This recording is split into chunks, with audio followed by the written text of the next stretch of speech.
Konami has received its fair share of criticism in the years since Hideo Kojima left the company. Despite these complaints, many of us grew up with Konami classics like Contra, Castlevania, and still view these as pillars of our childhood. Konami's recent revival of its older IP has helped spark a glimmer of hope for fans. Among these revivals, Silent Hill is the one that's been the subject of countless rumors. Remember the collaboration between Kojima and Guillermo del Toro on PT, which seemed to hint at the resurgence of the series before being cancelled in 2015? Or remember in 2021 when Konami added to the Silent Hill start and stop by teasing fans with an image of Pyramid Head and the words "coming soon," leading many to believe something exciting was on the horizon, only to reveal it was just merchandise. What a cruel joke. No! God, please, no! Now that Konami has officially revealed plans for several new Silent Hill games, including a remake of Silent Hill 2, let's journey back into the humble beginnings of the series and explore the fascinating way in which this timeless terror was created.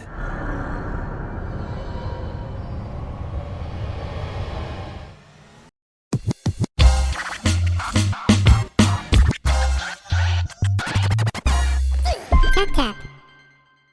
In 1994, the arrival of the PlayStation marked the beginning of the new era of 3D home consoles. Leaving their 2D experience behind, many companies had to start from scratch. Konami was no exception and brought on lots of fresh talent during this time. One of those new hires was Kiichiro Toyama. Toyama was more open to adopting new approaches than many of the senior employees.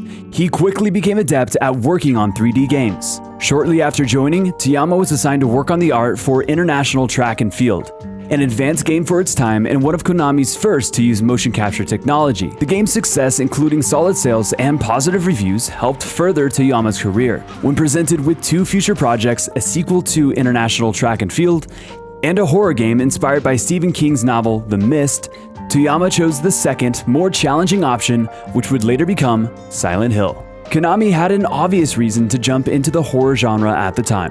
The same year International Track and Field was released, Capcom's Resident Evil hit the market, selling over 1 million copies in Japan and igniting the survival horror craze. Konami couldn't just sit idly by. They believed they could do horror games just as well as the competition. Toyama was told by higher-ups at Konami that if he encountered difficulties while developing Silent Hill, he should take reference from Resident Evil. However, Toyama possessed an intense desire for creative freedom. Right from the start, he aimed to differentiate Silent Hill from Resident Evil as much as possible. After discussions with the game's programmers, they determined Silent Hill's most essential feature would be its dynamic lighting and shadow effects. Resident Evil utilized pre-rendered backgrounds, which were essentially just static images. Silent Hill, on the other hand, aimed to create a fully 3D, real-time environment. The player character would carry a flashlight with illumination that would grow weaker naturally based on distance. This might not seem like much today, but achieving this effect on a PlayStation 1 was incredibly difficult. The real-time 3D approach also allowed for more cinematic camera movements. Hideo Kojima's Metal Gear Solid was also in development at Konami at the time, and Toyama noticed that it had movie-like camera handling. This revelation inspired Toyama to make a bold decision. He ordered his team to scrap and redo significant portions of Silent Hill. Though this choice cost the team time and money, the results were impressive. The camera followed the player character's movements naturally, and unique angles intensified the game's eerie and unsettling atmosphere. As for the series' signature fog, this was actually added in as a compromise to the game's 3D effects. Due to the limitations of the PlayStation's capabilities, rendering everything in full detail would have caused significant frame rate issues. To overcome this, only a limited range around the character was rendered, and a dense fog was used to obscure distant areas, creating an effective and moody presentation. The fog also helped bring to mind one of Silent Hill's inspirations, Stephen King's The Mist. It was truly a stroke of genius.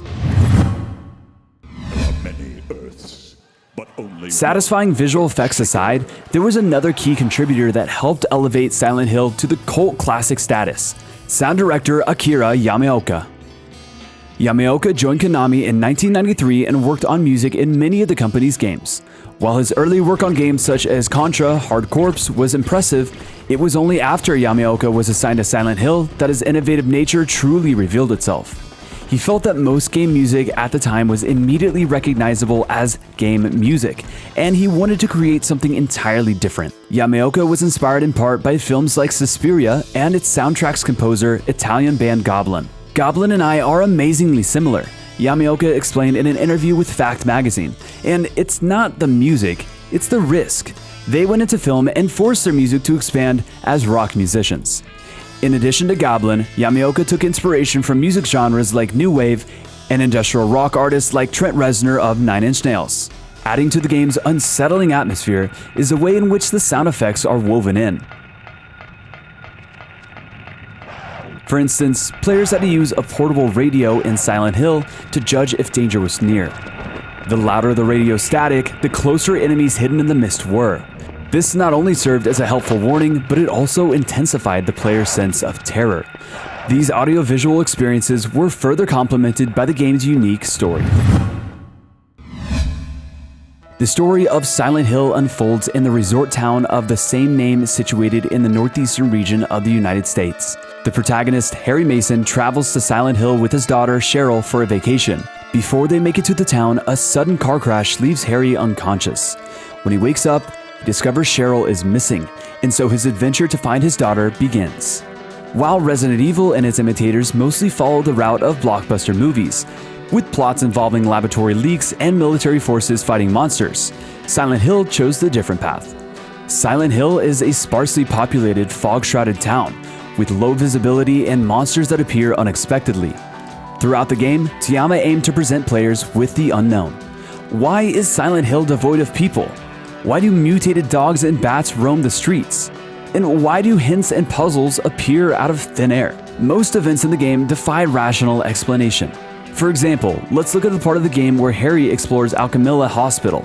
At first, everything seems peaceful. Entering one of the elevators, Harry sees that the hospital has 3 floors, plus a basement. However, after investigating the locked doors on the 2nd and 3rd floors, he discovers a button for a 4th floor has mysteriously appeared. By pressing that button and entering the 4th floor, Harry gains access to the otherworld.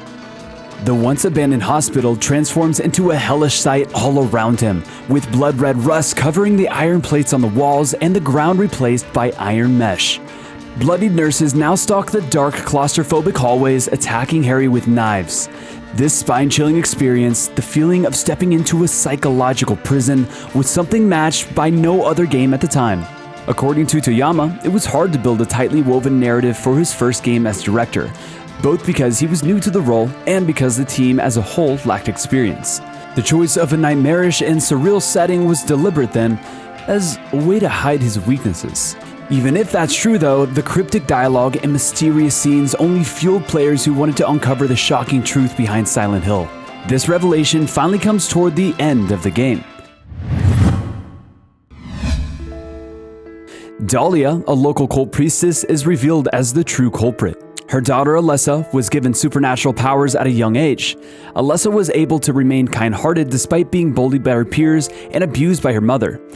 In an ultimate act of pure-heartedness, Alessa splits her soul in half, rather than giving birth to an evil deity through one of Dahlia's dark rituals.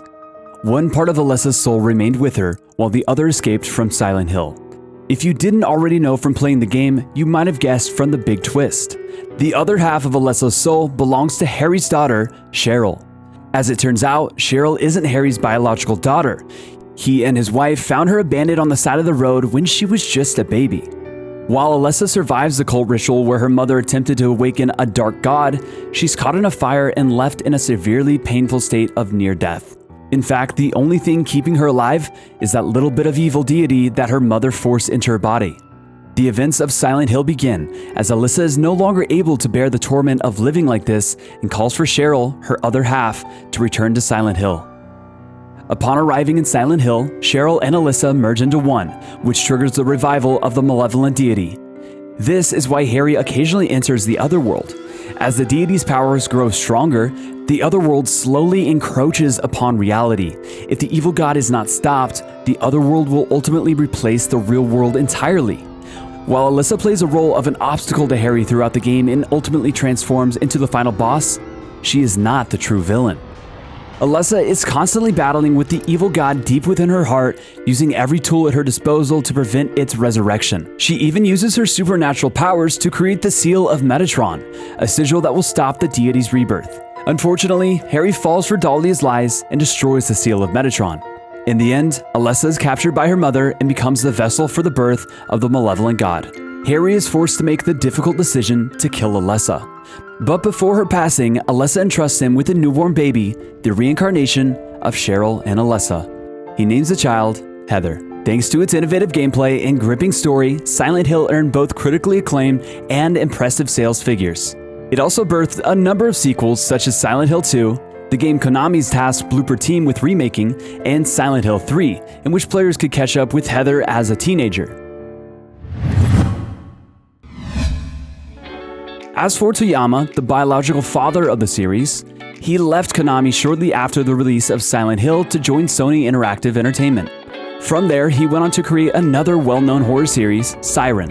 More recently, he founded Boca Game Studio and is currently hard at work on the upcoming horror game Slitterhead. From Toyama's departure and the amount of time that's passed from the game's initial release to now, it's hard not to wonder what would become of the Silent Hill series without one of the main driving forces on the board. As for upcoming releases like Silent Hill Ascension and Blooper's remake of Silent Hill 2, and whether these will live up to the Silent Hill pedigree, that's something we'll all have to wait until the fog of development clears to find out.